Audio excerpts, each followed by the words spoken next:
Bismillahirrahmanirrahim. Innal hamdalillah nahmaduhu wa nasta'inuhu wa nastaghfiruh wa na'udzu billahi min syururi anfusina wa min sayyiati a'malina min yahdihillahu fala mudhillalah wa min yudhlilhu fala hadiyalah. Allahumma shalli wa sallim ala sayyidina Muhammadin wa ala alihi wa sahbihi ajma'in. Rabbi shrah li sadri wa yassir li amri wahlul 'uqdatam min lisani yafqahu qawli. Assalamualaikum anak-anak soleh dan soleha. Apa kabarnya? Bertemu lagi dengan Bu Eliana dalam pelajaran Pendidikan Agama Islam kelas 6. Untuk menambah semangat kita pembelajaran hari ini, kita yel-yel Al-Fida dulu ya. Cerdas cendekia bersama Al-Fida. Fikir, zikir, fikir, zikir. Bismillah, Allahu Akbar. Al-Fida cendekia, saleh, berilmu, dan beradab. Allahu Akbar. Baik anak-anak, nah sebelum kita masuk ke pembelajaran hari ini, untuk menambah keberkahan, mari kita mulai pelajaran dengan membaca doa sebelum belajar. Bismillahirrahmanirrahim. Raditu billahi rabba wa bil islami dina wa bi muhammadin nabiyya wa rasula. Rabbi zidni ilma warzuqni fahma. Amin. Anak-anak soleh dan solehah, alhamdulillah Allah beri kita kesempatan untuk bertemu lagi dalam pembelajaran pendidikan agama Islam.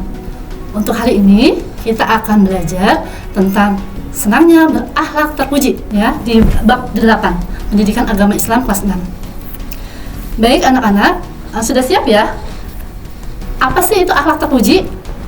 Akhlak terpuji adalah perilaku yang baik yang mempunyai nilai di sisi Allah Subhanahu wa taala. Sebelum kita masuk ke inti pembelajaran, Ibu sampaikan dulu ya tujuan pembelajaran kita hari ini.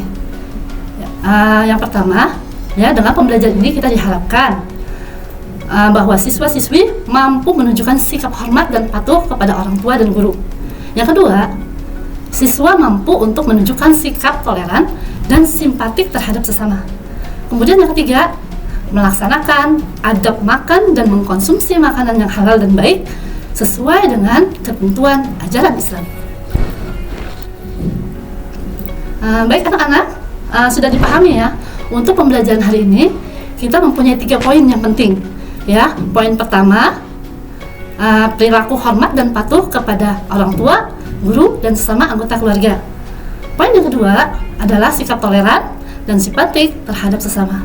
Kemudian yang ketiga adalah adab makan dan mengkonsumsi makanan halal dan baik. Untuk yang pertama, perilaku hormat dan patuh kepada orang tua, guru, dan sesama anggota keluarga. Mengapa sih kita harus patuh dan hormat kepada orang tua? Patuh dan hormat kepada orang tua atau berbakti dalam yang sering kita dengar adalah birrul walidain, yaitu berbakti kepada kedua orang tua. Itu diperintahkan oleh Allah Subhanahu wa taala.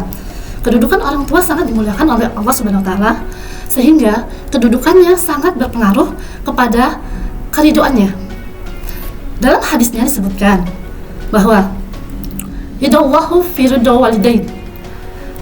Ridho Allah tergantung kepada ridho orang tua. Kemudian wasakhatullahu fi sakhatil walidain. Ya, dan kemurkaan Allah tergantung kepada kemurkaan orang tua. Hadis riwayat Tirmizi, Ibnu Hibban, dan Hakim.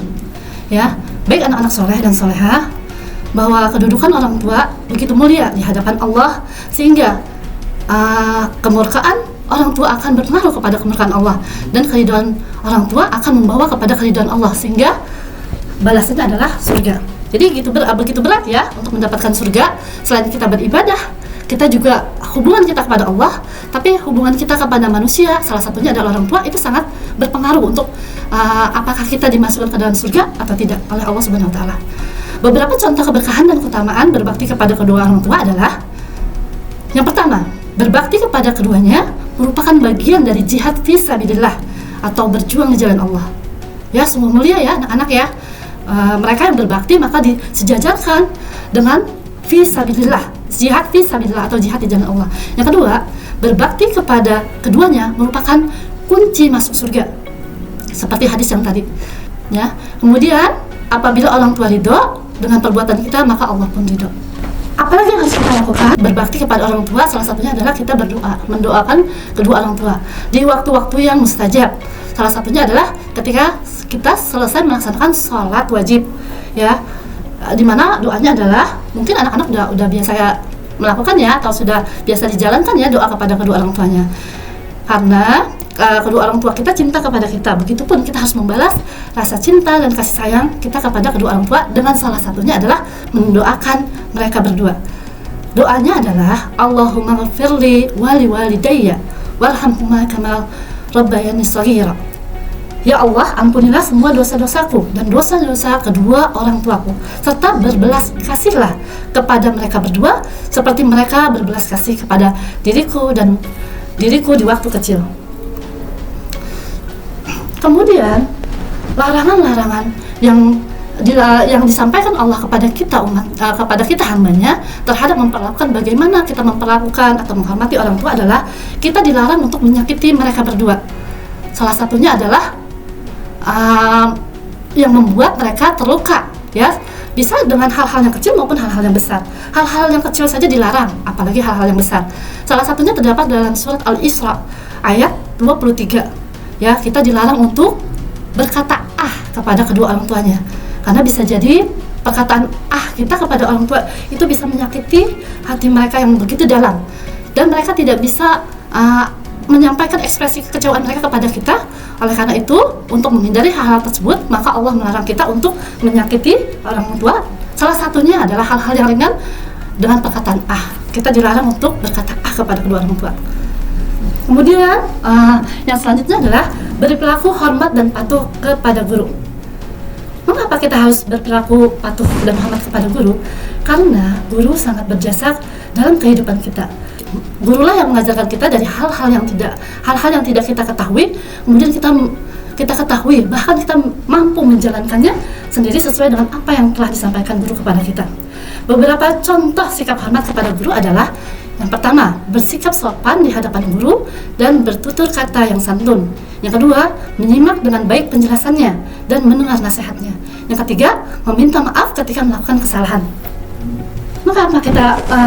Mengapa kita juga diperintahkan untuk hormat dan patuh kepada guru? Dari Imam Al-Ghazali mengatakan, ketahuilah bahwa para pencari ilmu tidak akan memperoleh ilmu dan ilmunya tidak bermanfaat kecuali dengan menghormati ilmu, ahli-ahli ilmu, dan menghormati para guru. Jadi kewajiban kita jika ingin mendapatkan ilmu dengan keberkahannya, maka kita juga harus menghormati guru sebagai orang yang telah memberikan kita ilmu atau mentransfer ilmu kepada kita.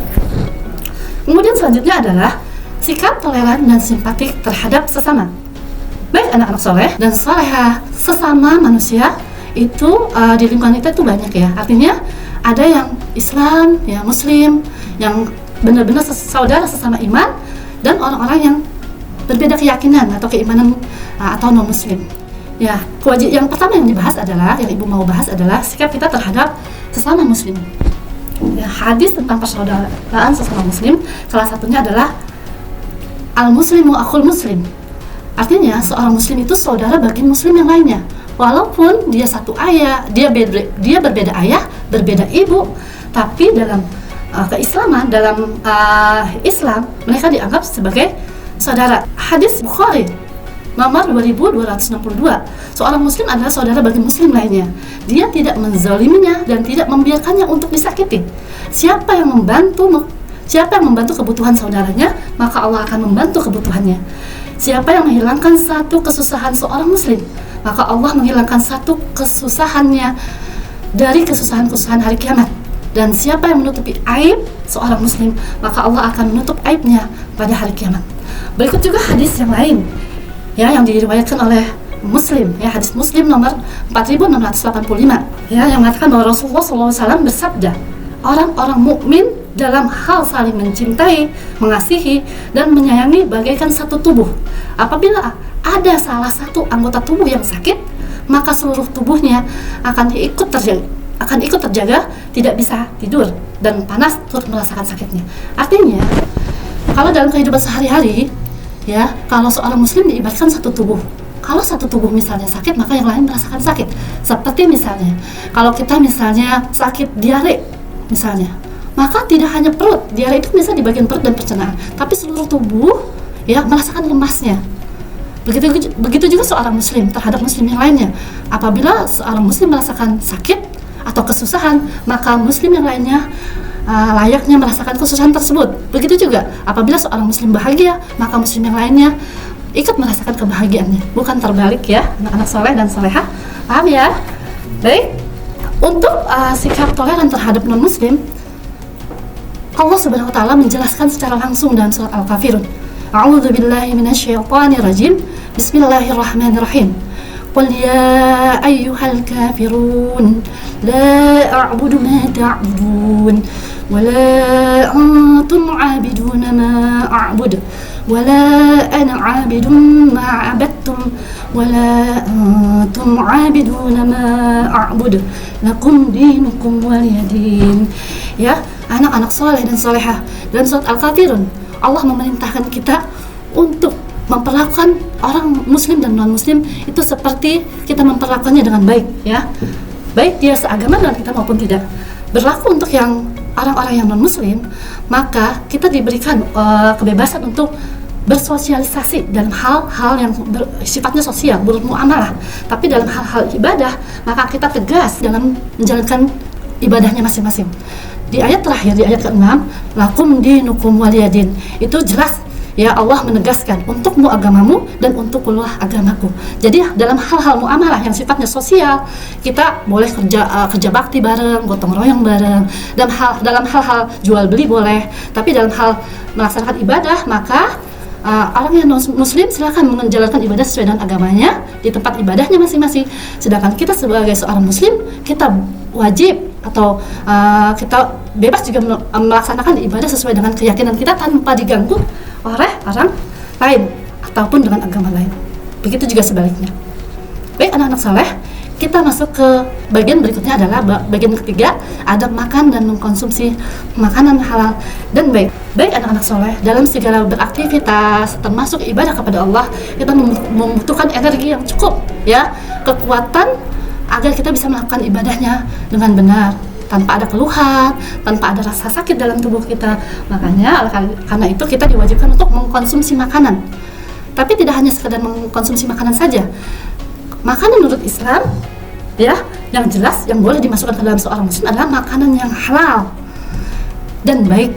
Halal dalam pengertian diperbolehkan untuk dimakan dan tidak dilarang oleh hukum syara. Dalam kaidah ya, dalam kehidupan di Indonesia, makanan halal itu gampang kita ketahui. Salah satunya adalah dengan adanya label halal dari Majelis Ulama Indonesia. Ya, nanti juga akan kita jelaskan apa sih makanan halal dan apa saja makanan haram. Baik, untuk yang kedua, baik. Apa sih menurut makanan itu? Makanan yang dianggap baik itu yang bagaimana? Makanan baik adalah makanan yang bergizi, yang bermanfaat bagi kesehatan. Jadi untuk makanan yang tidak bermanfaat, tidak layak dimasukkan ke dalam perut seorang muslim. Jenis makanan dan minuman yang dihalalkan. Baik anak-anak soleh, yang menurut halal dari segi Islam itu dibagi ada beberapa jenis. Ya, yang pertama adalah halal karena zatnya, tidak dilarang oleh hukum syara. Artinya zat itu sendiri atau produk itu sendiri atau makanan itu sendiri memang halal dasarnya. Ya, seperti misalnya buah, susu, telur, dan lain-lain. Yang kedua, halal cara mendapatkannya. Artinya, makanan ini atau produk ini didapatkan karena proses jual beli atau pemberian dari orang lain. Misalnya kita bertransaksi, ya, seorang pembeli kepada penjual dengan membayarnya dengan uang tunai atau dalam bentuk uang yang lain, ya. Artinya kita mendapatkannya dengan cara membeli atau diberikan oleh orang lain. Yang ketiga adalah halal karena proses atau cara pengolahannya. Nah, contohnya adalah hewan yang disembelih dengan menyebut nama Allah. Kemudian proses-proses pengolahan makanan yang di dalamnya tidak bercampur dengan hal-hal yang dilarang oleh Allah Subhanahu wa taala atau yang diharamkan oleh Allah Subhanahu wa taala.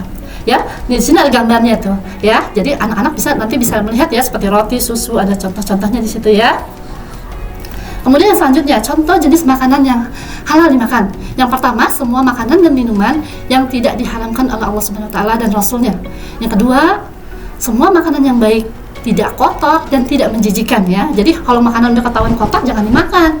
Ya, tidak dihalalkan dalam Islam karena Islam sungguh fokus kepada kesehatan. Ya, seorang muslim itu harus sehat dan bersih. Yang ketiga, semua makanan yang tidak memberi mudarat atau bahaya, tidak membahayakan kesehatan, jasmani dan tidak merusak akal, moral dan akidah.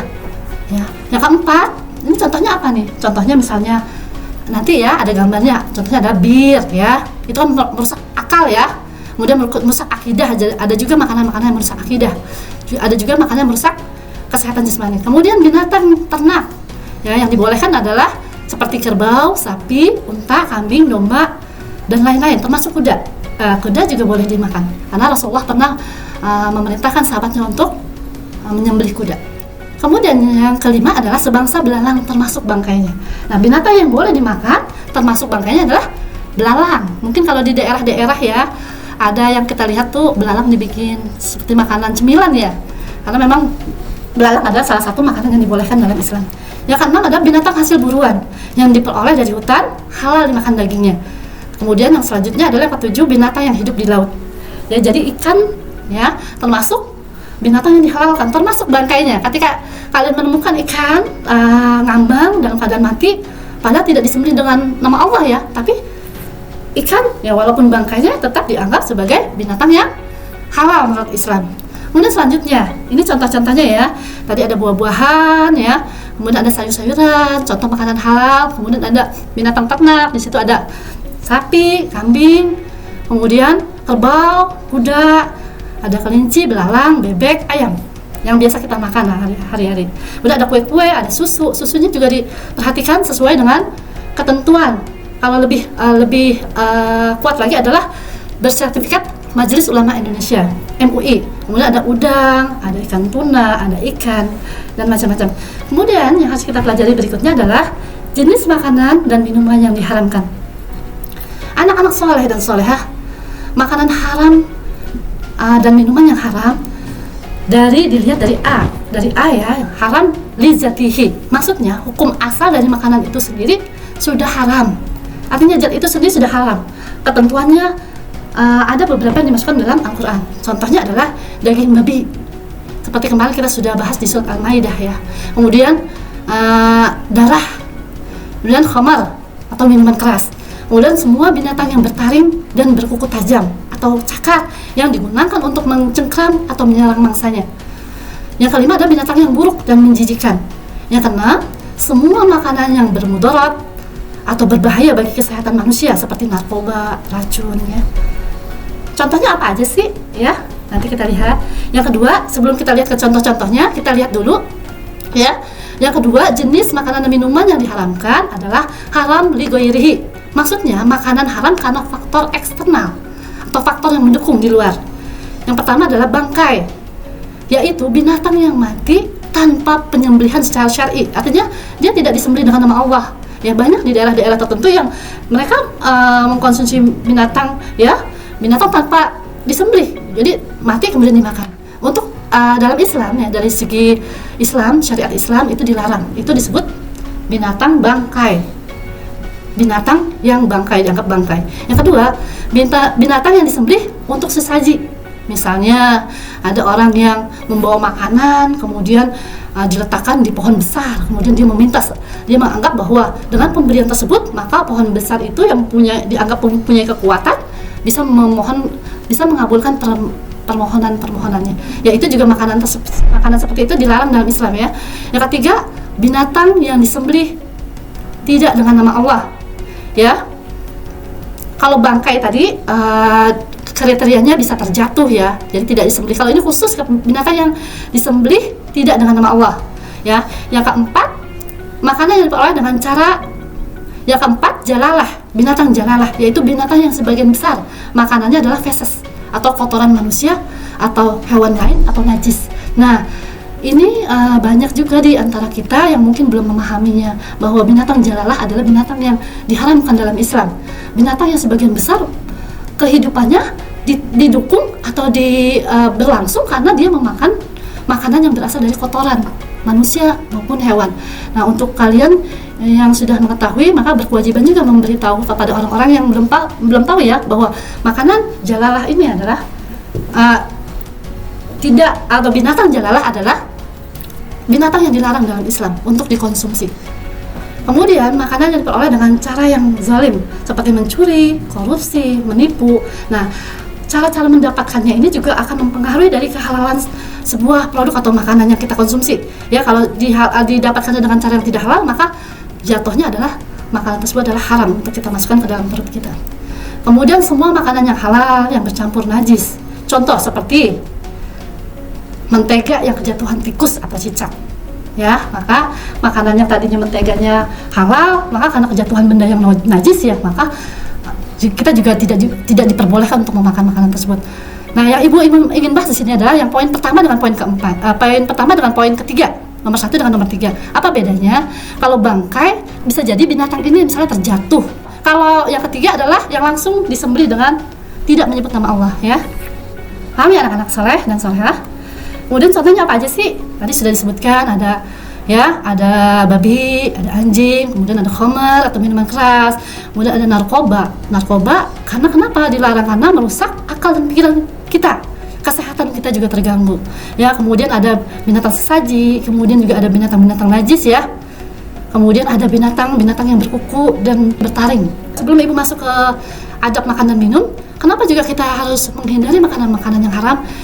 Ya, Allah mengatakan bahwa orang yang mengkonsumsi makanan haram, maka doanya tidak akan sampai kepada Allah, atau doa tersebut yang dipanjatkan oleh orang yang mengkonsumsi makanan haram itu akan terhalang dan tidak akan sampai kepada Allah Subhanahu wa Ta'ala. Baik anak soleh dan solehah, setelah kita mengetahui mana aja makanan yang haram dan mana aja makanan yang halal yang boleh kita konsumsi, maka kita juga perlu mengetahui adab-adab makan dan minum. Adab makan yang pertama adalah membaca doa, ya. Jadi memulai sesuatu kebaikan itu dengan membaca Bismillah, minimal Bismillah. Atau kalau anak-anak sudah hafal, insya Allah sudah hafal untuk kelas 6 ya, kita baca doa sebelum makan, ya, baik sebelum maupun sesudah. Yang kedua adalah makan dengan tangan kanan, ya, dibiasakan makan dengan tangan kanan dan juga tidak berdiri, ya, makannya duduk tidak berdiri. Kemudian makannya makanan dihabiskan. Yang terakhir adalah tidak boleh menghina makanan. Apapun rezeki Allah, maka dikonsumsi atau diterima. Kemudian disyukuri, kata Allah, barang siapa hambaku yang bersyukur, maka sesungguhnya nikmatnya akan aku tambah, dan barang siapa yang tidak bersyukur, maka sesungguhnya azabku sangat pedih. Nauzubillah min dzalik, ya. Dan kita tidak mendapat azab dari Allah Subhanahu wa Ta'ala, tapi dengan bersyukur kita mendapat rahmat dan limpahan yang berlipat ganda dari Allah Subhanahu wa Ta'ala. Baik anak-anak soleh dan solehah, tidak terasa materi pembelajaran kita sudah selesai ya. Tadi dari yang pertama, yang kedua, kemudian yang ketiga.